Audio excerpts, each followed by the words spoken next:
Cześć, witam Was w nowym filmie na kanale Notopstryk. Mamy paskudną, późnojesienną aurę, ale mam nadzieję, że aparat, który dzisiaj zabrałem ze sobą, odwróci moją i Waszą uwagę od tej brzydkiej pogody.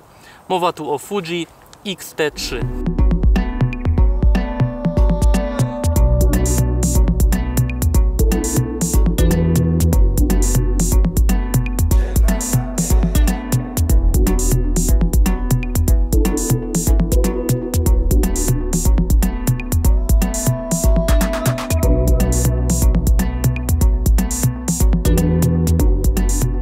Jest to bezlusterkowiec, o którym słyszałem bardzo dużo dobrego i postanowiłem sprawdzić, czy faktycznie jest on tak dobry, jak o nim mówią.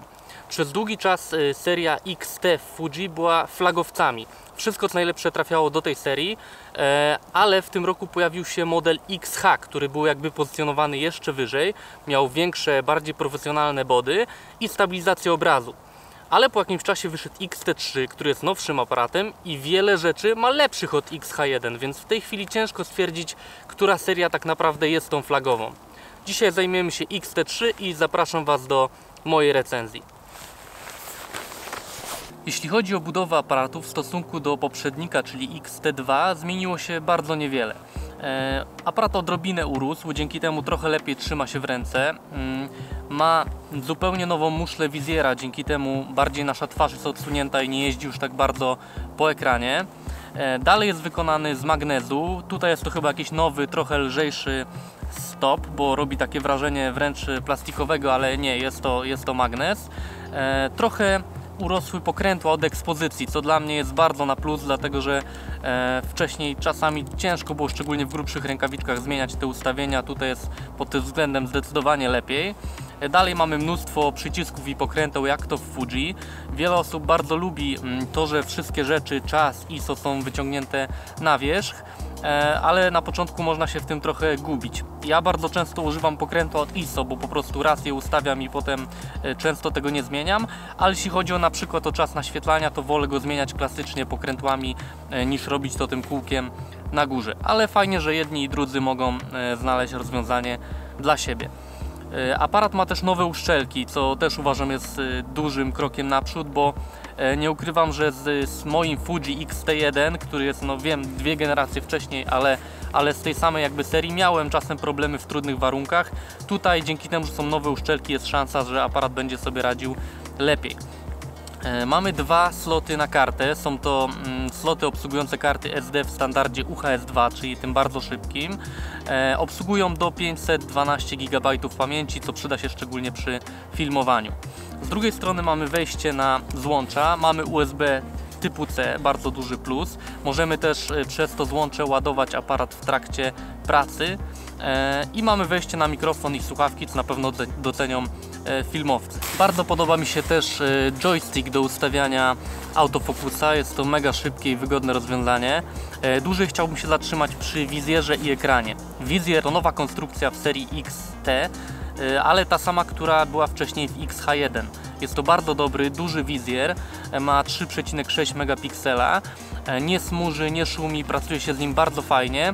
W trybie zwiększonej wydajności jego odświeżanie to 100 klatek na sekundę, więc no, pracuje się z nim bardzo komfortowo. Jest to jeden z lepszych wizjerów, jakich miałem okazję używać. Jeśli chodzi o ekran, wreszcie dodano funkcję dotyku. Nie wiem, czemu tak długo Fuji z tym zwlekało. Ma tą zaletę, że przesuwając po ekranie palcem możemy włączyć dodatkowe funkcje, czyli przesuwając z lewa do prawej albo z prawa do lewa lub góra dół, można włączyć dodatkową jakąś funkcję, czyli są to tak naprawdę 4 dodatkowe przyciski funkcyjne i działa to całkiem nieźle. Ekran sam w sobie jest dobrej jakości.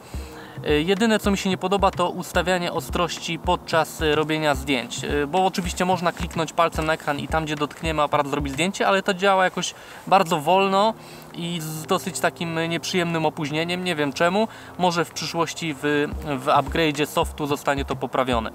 Dotykiem też można poruszać się po menu, bardzo też przydaje się to podczas przeglądania zdjęć. On obsługuje też wielodotyk, czyli 2 palcami można na przykład powiększyć sobie zdjęcie. Jeśli chodzi o odchylanie ekranu, to jest akurat spory minus moim zdaniem. Dalej jest tutaj takie dziwne rozwiązanie w postaci ekranu wychylanego góra-dół i odchylanego jeszcze na bok. Nie rozumiem, czemu nie zdecydowano się tutaj na ekran odchylany na przegubie, żeby można było filmować siebie, szczególnie, że aparat bardzo dobrze filmuje, o czym powiem jeszcze więcej za chwilę. Więc za to minus, mógłby być ekran odchylany na przegubie, a nie w taki dziwny sposób. Jeszcze jedna rzecz, która moim zdaniem mogłaby być lepiej rozwiązana, jeśli chodzi o samą budowę aparatu, to bateria. Dalej mamy tu tą samą baterię, która jest już stosowana od wielu modeli Fuji i jest ona po prostu dosyć słaba, szczególnie jak na model taki, powiedzmy, dedykowany dla profesjonalistów. Dzięki temu, że jest nowszy procesor, który jest trochę bardziej energooszczędny, wyciągniemy więcej na tej baterii, bo tym razem możemy zrobić do 400 zdjęć, ale dalej ta wydajność mogłaby być zdecydowanie lepsza, szczególnie, że body urosło, więc można było tam zmieścić trochę większą baterię. To tyle, jeśli chodzi o samą budowę aparatu. Teraz powiemy sobie więcej o jego wnętrzu. W aparacie zastosowano zupełnie nową matrycę, jest to 26-megapikselowa matryca X-Trans CMOS 4. Wcześniejsza matryca miała 24 megapiksele. Na plus trzeba zaliczyć niższe natywne ISO, bo tym razem jest to 160, a nie 200. Matryca też ma trochę większą rozpiętość tonalną, lepiej radzi sobie z wyciąganiem z cieni i ze świateł. Na minus trzeba zaliczyć trochę większe szumy na wyższych czułościach. Pewnie ma to związek ze zwiększeniem ilości megapikseli. Nie są to jakieś ogromne różnice, ale szumy są odrobinę większe niż wcześniej. Oczywiście jakość zdjęć jak na matryce APS-C jest bardzo dobra, szczególnie jeśli chodzi o szumy. Matryce X-Trans zawsze ładnie radziły sobie z szumem. Jest on drobnoziarnisty, monochromatyczny, nie przeszkadza mocno w odbiorze zdjęć. Moim zdaniem do ISO 6400 jest jakość zdjęć jak najbardziej akceptowalna. Kolory skóry też są bardzo ładne, więc portreciści bardzo docenią matrycę Fuji. I o ile sama matryca nie jest jakimś dużym krokiem naprzód, nie ma tutaj jakiejś ogromnej różnicy pod względem jakości obrazu w stosunku do wcześniejszego modelu, o tyle najwięcej dał procesor, który jest w tym aparacie. X-Processor 4, bo tak nazywa się nowy procesor od Fuji, jest znacznie wydajniejszy od jego poprzednika. Dzięki niemu możliwe było mocne ulepszenie filmowania. Obraz z matrycy jest też szczytywany znacznie szybciej, więc mniejszy jest efekt rolling shutter. Jest on też bardziej energooszczędny, dzięki temu właśnie bateria, mimo że jest ta sama co wcześniej, trzyma trochę dłużej. Więc procesor jest tutaj dużym usprawnieniem i będzie on wpływał na wszystkie ważne funkcje aparatu, o których powiemy sobie teraz. Nowy procesor pozwolił bardzo mocno usprawnić autofokus w X-T3.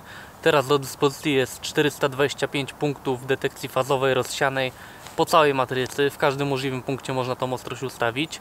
Co ważne, działają od -3 EV, więc jak jest mało światła, też wypada to całkiem dobrze. Dużo lepiej też działa autofokus ciągły. Przy filmowaniu czy przy śledzeniu podczas zdjęć seryjnych działa znacznie sprawniej niż wcześniej. Też doszło wykrywanie oka. Działa zarówno przy filmie, jak i przy zdjęciach. Można wybrać priorytet lewego bądź prawego oka. Bardzo fajnie widać, jak autofokus w aparatach Fuji się rozwinął. W pierwszych modelach był on bardzo wolny i potem z modelu na model działało to coraz szybciej. Naprawdę w X-T3, jeśli chodzi o autofokus, nie można nic mu zarzucić, działa on świetnie.